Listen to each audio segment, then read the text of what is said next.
Wartawan.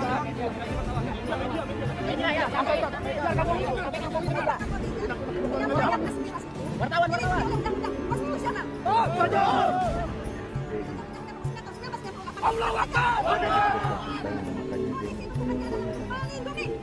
Mengamankan. Bukan seperti ini, Bapak Kapolri. Bukan pakai baju pakai seperti ini. Bukan polisi.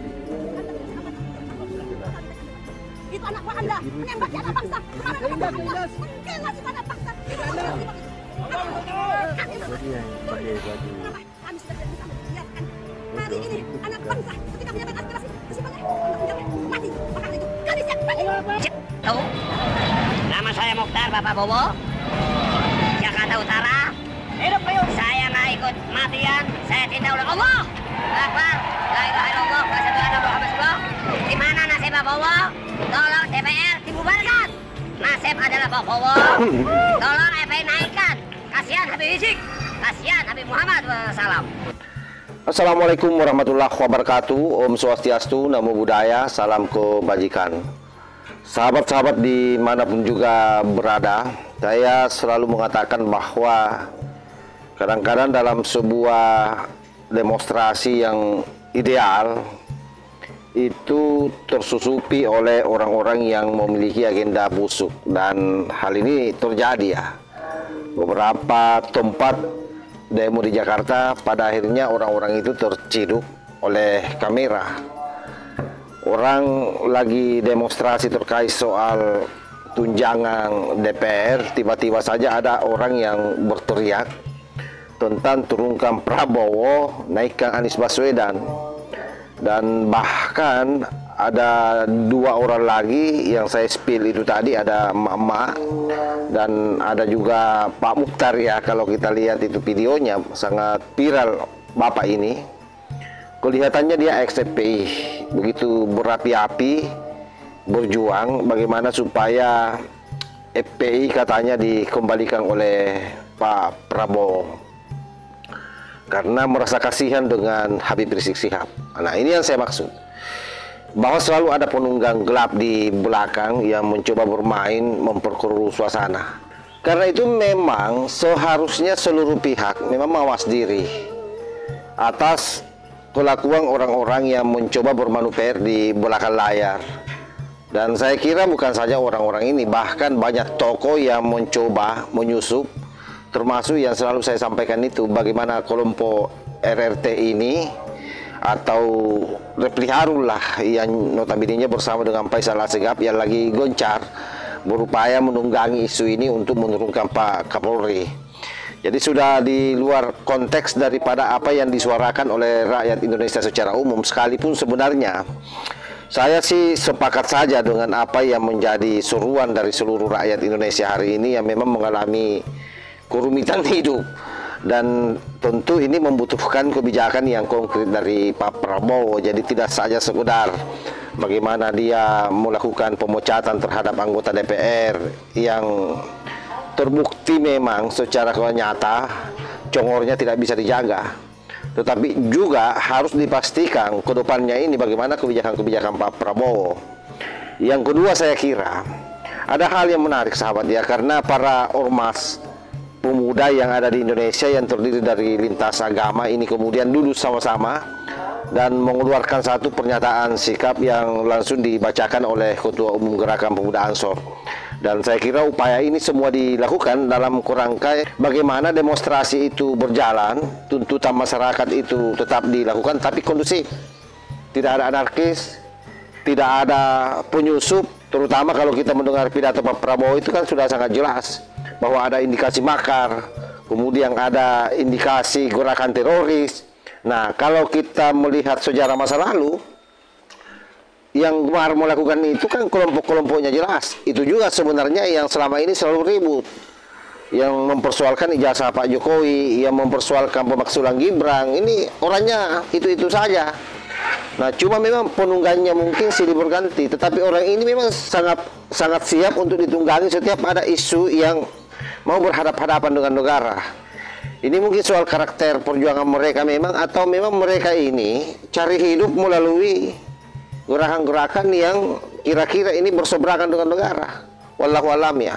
Nah, ini coba kita dengar seperti apa pernyataan dari Ketua Umum Gerakan Pemuda Ansor mewakili elemen-elemen pemuda di tanah air. Assalamualaikum warahmatullahi wabarakatuh. Alhamdulillah Mbak Badu, salam sejahtera, Om Swastiastu, Namo Buddhaya, salam kebajikan, Rahayu. Baiklah, rekan-rekan sekalian, teman-teman saya dimandatkan ya, bukan untuk mewakili kita semua membacakan satu pernyataan sikap terkait situasi kondisi kekinian.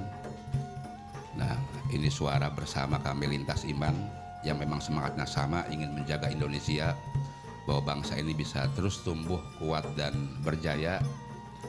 Maka kemudian kita menyatakan beberapa sikap organisasi yang ini juga menjadi acuan bagi seluruh kader-kader kami di seluruh Indonesia dan dunia. Baik, terima kasih. Ini pernyataan sikap organisasi pemuda lintas iman dengan hashtag Mari Kita Jaga Indonesia. Yang pertama, kami menyampaikan simpati dan duka cita yang mendalam kepada seluruh korban dalam aksi demonstrasi di beberapa daerah, baik yang mengalami luka-luka maupun yang meninggal dunia. Mudah-mudahan bagi yang mengalami luka-luka semoga cepat sembuh, kemudian yang wafat, yang meninggal diberikan ketabahan, mendapatkan rahmat tempat terbaik di sisi Tuhan Yang Maha Kuasa, dan keluarga diberikan kekuatan, kesabaran. Yang kedua, kami juga meminta pemerintah dan DPR untuk mendengar tuntutan rakyat serta mengevaluasi setiap kebijakan dan program pemerintah yang dinilai merugikan dan membebani rakyat.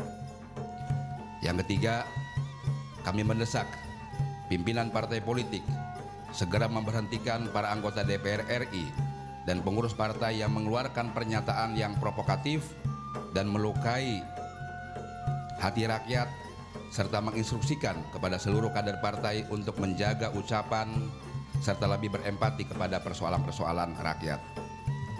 Keempat, kami mengajak kepada seluruh elemen masyarakat yang menyampaikan tuntutan dan aspirasi untuk sama-sama mari kita menjaga kondusivitas dalam menyampaikan aspirasi kepada pemerintah, tidak terprovokasi untuk melakukan aksi-aksi anarkis seperti perusakan, pembakaran, dan penjarahan yang tentunya merugikan sesama masyarakat. Yang kelima, kami juga mengajak kepada seluruh elemen masyarakat untuk saling menjaga satu sama lain, gotong royong, menolak demo anarkis, dan tidak terpengaruh dengan penggiringan isu-isu yang bisa menyinggung suku, agama, etnis, dan golongan atau sara, untuk mencegah terulangnya kembali seperti peristiwa kerusuhan tahun 98. Poin yang keenam, kami juga meminta kepada Polri dan TNI untuk menjaga keamanan dengan terukur, tidak represif kepada masyarakat yang melakukan aksi demo damai, serta menindak tegas para pelaku aksi anarkis yang memicu huru-hara serta melakukan perusakan, pembakaran, dan penjarahan.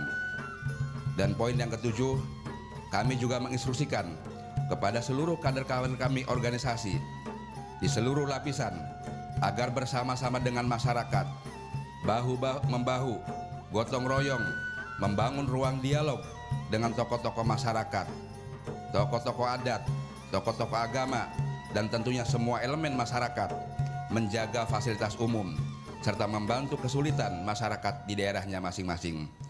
Demikianlah pernyataan sikap kami secara bersama-sama yang mewakili seluruh kader-kader organisasi dari teman-teman ini dari GP Ansor, kemudian dari Pemuda Muhammadiyah, Pemuda Katolik, Pemuda Gamki, Pemuda Prada, Pemuda Gema Budi, Pemuda GPII, Pemuda Gema Matul Anwar, dan terakhir Gemaku. Mudah-mudahan bisa dimengerti, dan selepas ini mari kita semua menyongsong masa depan. Tentu kita juga mengawal aspirasi masyarakat, dan dalam mengawal aspirasi masyarakat kita perhatikan betul jaga Indonesia, jaga fasilitas publik, jaga aset ekonomi agar bangsa ini tidak lebih terpuruk, dan justru sebaliknya akan semakin maju, semakin kuat, semakin berwibawa ke depan. Terima kasih. Assalamualaikum warahmatullahi wabarakatuh. Waalaikumsalam. Baik, terima kasih kepada Ketua Umum Pemuda GP Ansor. Oke, saya kira jelas ya apa yang disampaikan oleh para ormas pemuda ini yang diwakilkan oleh Ketua Umum Gerakan Pemuda Ansor dalam kanal Total Politik ini. Saya kira luar biasa, mudah-mudahan bisa menjadi penyejuk bagi seluruh warga bangsa. Silakan demo, tapi jangan anarkis. Jangan sampai ada penunggang gelap di belakangnya yang kemudian bertindak makar, apalagi kalau sudah terkait dengan terorisme. Karena pasti Gerakan Pemuda Ansor dan para pemuda lintas imam ini saya kira tidak akan tinggal diam. Dan ini perlu juga kami sebenarnya sampaikan ke Pak Prabowo ya. Ini sudah sangat lama saya ingin menyampaikan ini, bahwa kecenderungan Pak Prabowo hari ini memang dengan pemerintahan yang dia pimpin itu cenderung akomodatif. Jadi hampir seluruh elemen dia mau rangkul. Sampai-sampai kemarin itu manuver yang sangat luar biasa ketika pemberian amnesti terhadap orang yang disinyalir korupsi ya. Nah itu juga saya kira salah satu yang membuat rakyat kecewa Pak Prabowo. Sebab bagaimanapun juga korupsi ini kan selalu menjadi pidato Pak Prabowo bahwa akan dikejar sampai ke Antartika. Dan rakyat itu tidak mau tahu bahwa ada konklusi politis di dalamnya yang ingin merangkul seluruh anak bangsa supaya tidak ada keributan. Karena bagi rakyat bahwa seorang pemimpin itu ketika sudah mengeluarkan titah, maka itu harus kejadian. Dan itu bertolak belakang dengan apa yang selama ini Pak Prabowo pidatokan. Tapi ini sekedar masukan ya. Karena memang dasar Pak Prabowo ini orang baik. Jadi semua orang dibaiki. Padahal kita tahu bahwa dalam satu negara sistem kerajaan pun itu selalu ada oposan. Karena itu sunnatullah dalam satu kelompok atau dalam satu komunitas, apalagi dalam satu negara, di mana akan ada selalu orang yang mengambil posisi berbeda. Bahkan jika mereka bergabung seringkali hanya menjadi duri dalam daging. Kita lihat saja beberapa orang nanti ini pasti akan menjadi duri dalam daging yang hari ini sudah terangkum masuk di dalam pemerintahan Pak Prabowo, dan itu jauh lebih merusak sebenarnya. Kenapa? Karena luput dari pengawasan, sebab dianggap sebagai kawan sendiri. Nah itu yang terjadi sebenarnya. Oleh karena itu sikap yang terlalu akomodatif ini bisa memang terlihat sangat bijak, tetapi juga sangat berbahaya. Sebab politik itu bukan hanya tentang merangkul, tetapi juga tentang memilih siapa kawan yang benar-benar sejalan dan siapa lawan yang harus dihadapi dengan tegas. Seorang pemimpin sejati itu tidak bisa bersandar terus pada suasana harmoni. Apalagi kalau harmoninya itu semu. Ia harus berani menanggung resiko konflik demi menjaga arah bangsa yang tetap tegak lurus. Harusnya itu yang dilakukan oleh Pak Prabowo. Jadi jangan selalu memberi ruang kepada orang yang nyata-nyata orang itu sudah bisa dipastikan bahwa akan menjadi duri dalam daging. Sehingga saya pastikan jika Pak Prabowo terus-terusan berada dalam jebakan sikap serba akomodasi, maka pemerintahannya akan rawan disabotase. Siapa yang akan mensabotase? Ya pihak-pihak yang masuk hanya untuk merusak, dan sejarah selalu membuktikan itu. Terlalu ingin menyenangkan semua orang justru berakhir tidak memuaskan terhadap siapapun. Termasuk itu yang terjadi hari ini. Misalnya dengan melakukan pembongkakan lembaga-lembaga dan kementerian yang tumbalkan pada akhirnya rakyat. Sebab apa? Ongkos untuk mereka meningkat. Dari mana diambilkan itu semua? Kan dari pajak. Terjadilah kegilaan kenaikan pajak di beberapa daerah. Jadi akumulasi dari semua persoalan yang ada sebenarnya itulah yang meledak hari ini. Nah, yang kita takutkan sebenarnya itu tadi, jangan sampai ada penyusup yang mencoba memanfaatkan momentum ini. Dan benar saja hal itu terjadi di lapangan. Oleh sebab itu sekali lagi kita berharap ke depan setelah ini selesai semua, para pejabat di kementerian, terutama para anggota DPR berbenah diri bagaimana melahirkan kebijakan-kebijakan yang pro terhadap rakyat. Dan yang paling membuat rakyat sampai hari ini kan menagi-nagi janji Pak Prabowo itu terkait soal perampasan aset para koruptor. Dan itu sampai hari ini belum dibahas-bahas di DPR, padahal kita tahu bahwa yang menjadi presiden hari ini adalah Ketua Gerindra sekaligus koordinator 7 partai yang lain. Artinya tidak ada susahnya sebenarnya kalau mereka memang menginginkan ini. Ya tapi sudahlah, kita akan lihat saja ke depan seperti apa penanganannya, dan kita berharap huru-hara ini cepat selesai dan kembali kita benahi bangsa ini secara bersama-sama agar apa yang menjadi cita-cita Pak Prabowo soal tahun 2030 Indonesia Emas itu bisa tercapai. Saya kira demikian ya. Wallahul muwaffiq ila aqwamit thoriq. Wassalamualaikum warahmatullahi wabarakatuh.